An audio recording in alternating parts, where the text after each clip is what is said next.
जो श्रद्धा युक्त होकर तर्पण, पिंड, दानाद आदि किया जाता है उसे श्राद्ध कहा जाता है।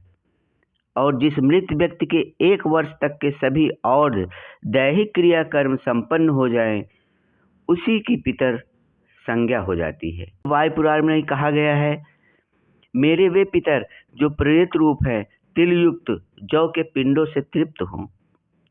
साथ ही सृष्टि में हर वस्तु ब्रह्मा से लेकर तिनके तक, चर हो या अचर, मेरे द्वारा दिए जल से तृप्त हो। तो दोस्तों, इस वीडियो में हम आपको वार्षिक श्राद्ध के बारे में बताएंगे। तो वार्षिक श्राद्ध हर सत्य सनातन धर्म में, जो हिंदू धर्म है, इसमें एक बहुत ही ज़रूरी चीज़ है, एक बहुत ही ज़रूरी क्रियाकर्म है जिसको हर मृत व्यक्ति का करना आवश्यक होता है। तो यह जो वीडियो आप देख रहे हैं, यह वार्षिक श्राद्ध से संबंधित है। अगर कोई व्यक्ति इस दुनिया से स्वर्गलोक की तरफ प्रस्थान करता है तो वहाँ पर उस रास्ते में उसका एक संस्कार होता है जो 13 दिन बाद होता है, त्रयोदशा संस्कार, जिसको तेरही के नाम से जानते हैं हम लोग। और उसके तो 13 दिनों के बाद जो 13वीं होती है, ठीक उसमें भी क्या होता है कि बहुत सारे लोगों को भोजन कराया जाता है, ब्राह्मणों को दान दक्षिणा दी जाती है, श्राद्ध होता है उसके पहले। वहाँ पर तेरही के पहले भी एक श्राद्ध होता है शुद्ध, जिसके दिन बाल बनता है। और यहाँ पर जो है वार्षिक श्राद्ध में वो साल भर के भीतर एक निश्चित तिथि पे वार्षिक श्राद्ध का आयोजन किया जाता है, जहाँ पर पिंडदान, पूजा, ब्राह्मणों को भोजन और तमाम तरह के ऐसे कार्यक्रम होते हैं जो करना हर व्यक्ति के लिए ज़रूरी होता है। तो आप देख ही रहे, समाज में हर व्यक्ति अगर मरता है फिर उसके बाद उसका 13वीं बरखी कितना अच्छे से होता है, इसी बात से उस व्यक्ति की क्वालिटी डिपेंड करती है, उस व्यक्ति का रुतबा डिपेंड करता है। अगर एक वंशज होने के नाते जो उनके वंशज हैं वो इस बात से खुश होते हैं कि मैंने अपने पूर्वजों का अच्छे से श्राद्ध किया, उनकी अच्छे से उनका त्रयोदशा संस्कार और वार्षिक श्राद्ध किया। और एक जीवित व्यक्ति भी यही चाहता है कि वो ऐसा कुछ करे कि उसकी तेरही और बरखी में उसको अच्छे से हो, वो इतना तो करके जाना ही चाहेगा। तो इस वीडियो में आपको ऐसी बहुत सारी जानकारी मिलेगी। जानकारी के अलावा आपको एक लाइव वार्षिक श्राद्ध जिस घर में हुआ कार्यक्रम आयोजन हुआ है, देख रहे हैं आप, यहाँ पर पूजा हो रही है जिसमें पीली सरसों ये चारों तरफ ऊपर नीचे दाएं बाएं जजमान डाल रहे हैं। इसमें बहुत सारे आप सामग्रियों का प्रयोग होता है और उनको भिन्न भिन्न तरीके से उपयोग में लिया जाता है।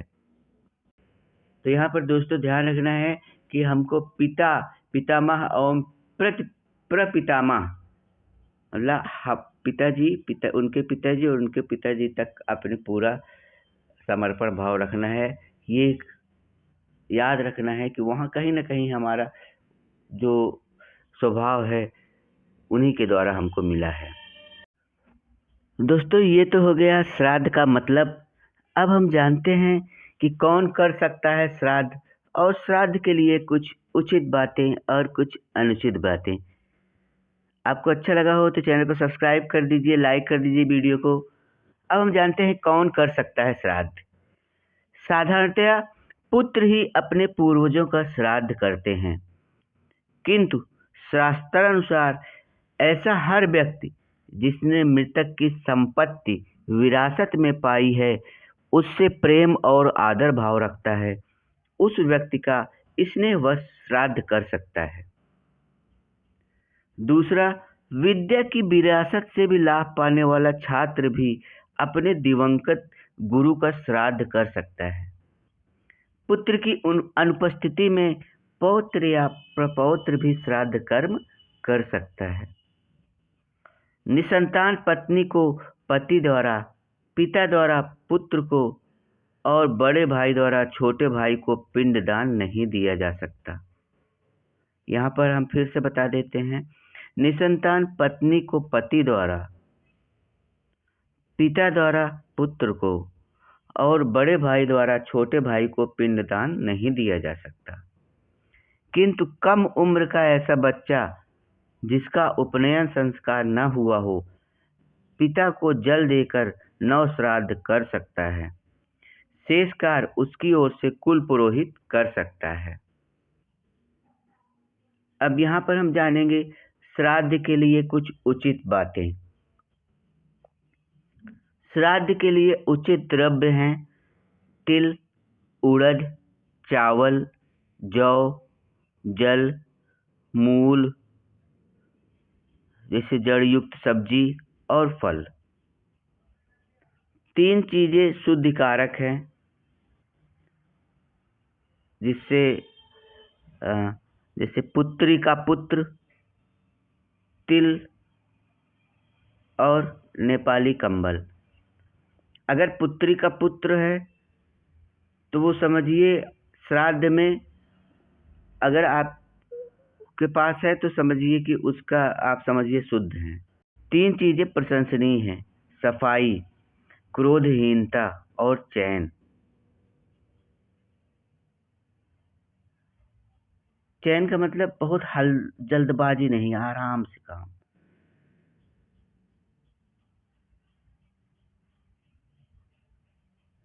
तो यहाँ पर ये भी फिर से मैं बताता हूँ, श्राद्ध करते समय सफाई का बहुत ध्यान रखना होता है और क्रोधहीनता होनी चाहिए कि जो श्राद्ध कर रहा है वो क्रोध उसके बिल्कुल ना रहे और चैन रहे कि बहुत ही आराम से श्राद्ध करना चाहिए। तो ये थी श्राद्ध के लिए कुछ उचित बातें। और श्राद्ध में महत्वपूर्ण बात यह है कि अपराह्न का समय हो, कुशा श्राद्ध स्थली की स्वच्छता, उदारता से भोजन आदि की व्यवस्था और अच्छे ब्राह्मण की उपस्थिति, ये बहुत जरूरी होती है श्राद्ध में। और अब हम श्राद्ध के लिए कुछ अनुचित बातें हम आपको बताते हैं। खाद्य पदार्थ जो श्राद्ध में नहीं प्रयुक्त होते हैं, जैसे मसूर, राजमा, चना, अलसी, तीसी, सन, बासी भोजन और समुद्र जल से बना नमक। भैंस, हिरणी, ऊँटनी, भेड़ और एक खुर वाले पशु का दूध भी वर्जित है, पर भैंस का घी आप प्रयोग कर सकते हैं। भैंस का घी वर्जित नहीं है। श्राद्ध में दूध, दही और घी पितरों के लिए विशेष तुष्टिकारक माने जाते हैं। श्राद्ध किसी दूसरे के घर में दूसरे की भूमि में कभी नहीं किया जाता है। जिस भूमि पर किसी का स्वामित्व न हो, सार्वजनिक हो, ऐसी भूमि पर श्राद्ध किया जा सकता है। पितरों के लिए किए जाने वाले श्राद्ध 2 तिथियों पर किए जाते हैं। प्रथम मृत्यु या क्षय तिथि और दूसरा पितृ पक्ष में। अब यहाँ पर श्राद्ध की वही तिथि ली जाती है जिस दिन व्यक्ति के पितरों ने अपने प्राण त्यागे हैं। जैसे किसी व्यक्ति की मृत्यु प्रतिपदा तिथि को हुई है तो उसका श्राद्ध हर वर्ष प्रतिपदा तिथि के दिन ही संपन्न किया जाएगा। जिन व्यक्तियों की मृत्यु की तिथि के बारे में पता नहीं होता है, उनका श्राद्ध अमावस्या के दिन करना चाहिए। एकोदिष्ट श्राद्ध में केवल एक पितर की संतुष्टि के लिए श्राद्ध किया जाता है। इसमें एक पिंड का दान और एक ब्राह्मण को भोजन कराया जाता है। यदि किसी को अपने पूर्वजों की मृत्यु की तिथियां याद नहीं हैं, तो वह अमावस्या के दिन ज्ञात अज्ञात पूर्वजों का विधि विधान से पिंडदान तर्पण श्राद्ध कर सकता है। पिंड अभी चढ़ाया जा रहा था, तो पिंड का अर्थ हम आपको बताएंगे। श्राद्ध कर्म में पके हुए चावल, दूध और तिल को मिश्रित करके जो पिंड बनाते हैं उसे सपिंडीकरण कहते हैं। पिंड का अर्थ है शरीर। यह एक पारंपरिक विश्वास है जिसे विज्ञान भी मानता है कि हर पीढ़ी के भीतर मातृकुल तथा पितृकुल दोनों में पहले की पीढ़ियों के समन्वित गुणसूत्र उपलब्ध होते हैं। चावल के पिंड जो पिता, दादा, परदादा और पितामह के शरीरों का प्रतीक है, आपस में मिलकर फिर अलग बांटते हैं।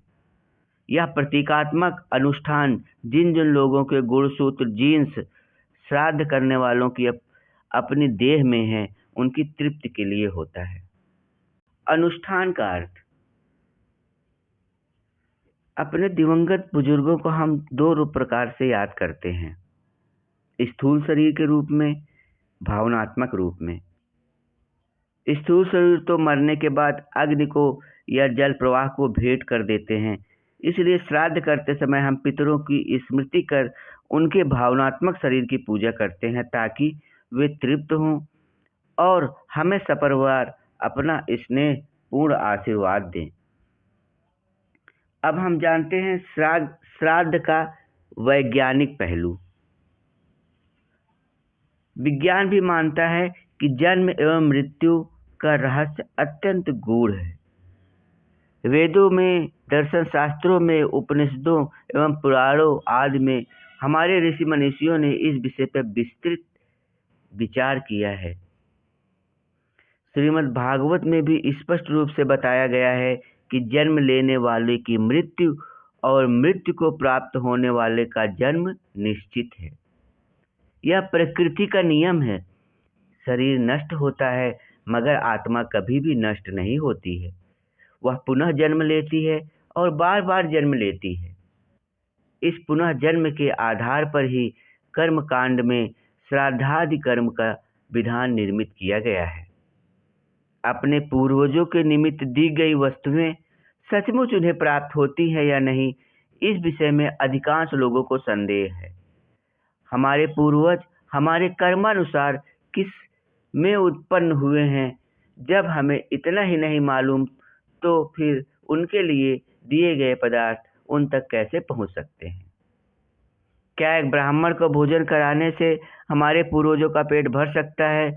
न जाने इस तरह के कितने ही सवाल लोगों के मन में उठते होंगे। वैसे इन प्रश्नों का सीधे सीधे उत्तर देना संभव भी नहीं है, क्योंकि वैज्ञानिक मापदंडों को इस सृष्टि की प्रत्येक विषय वस्तु पर लागू नहीं किया जा सकता। दुनिया में ऐसी कई बातें हैं जिनका कोई प्रमाण न मिलते हुए भी उन पर विश्वास करना पड़ता है। अब श्राद्ध संस्कार को ही लीजिए। श्राद्ध सूक्ष्म शरीरों के लिए वही काम करते हैं जो जन्म के पूर्व और जन्म के समय के संस्कार स्थूल शरीर के लिए करते हैं। यहाँ से दूसरे लोक में जाने और दूसरा शरीर प्राप्त करने में जीवात्मा की सहायता करके मनुष्य अपना कर्तव्य पूरा कर देता है। इसलिए इस क्रिया को श्राद्ध कहते हैं और श्राद्ध से बना है। श्राद्ध की क्रियाएं दो भागों में बटी हुई हैं, पहला प्रेत क्रिया और दूसरा पितृ क्रिया। ऐसा माना जाता है कि मरा हुआ व्यक्ति 1 वर्ष में पितृलोक पहुंचता है, अतः सपिंडीकरण का समय 1 वर्ष के अंत में होना चाहिए, परंतु इतने दिनों तक अब लोग प्रतीक्षा नहीं कर पाते हैं। इस स्थिति में सपिंडीकरण की अवधि 6 महीने से अब 12 दिन की हो गई है। इसके लिए गरुड़ पुराण का श्लोक आधार है, अर्थात कलयुग में धर्म के अनित्य होने के कारण पुरुषों की आयु क्षीणता तथा शरीर के क्षणभंगुर होने से 12वें दिन सपिंडी की जा सकती है। वर्णानुसार यह दिन आगे भी बढ़ सकता है। 12वां दिन उनके लिए है जिनकी शुद्ध 10 दिनों में हो जाती है। वे मृतात्मा जो अग्नि के पास ले जाते हैं, जहाँ से वह आया था, जहाँ से वह उत्पन्न हुआ था। शव में आग लगाने से पूर्व दाह करता चिता की परिक्रमा करता है और उस पर इस मंत्र के साथ जल छिड़कता है, वीत वीच सरपत अतः, अर्थात जाओ आप शरण करो, विदा हो जाओ। जब तक दाह होता है तब तक कहा जाता है, बाद में बची हुई हड्डियों का संचय करके प्रवाह कर दिया जाता है।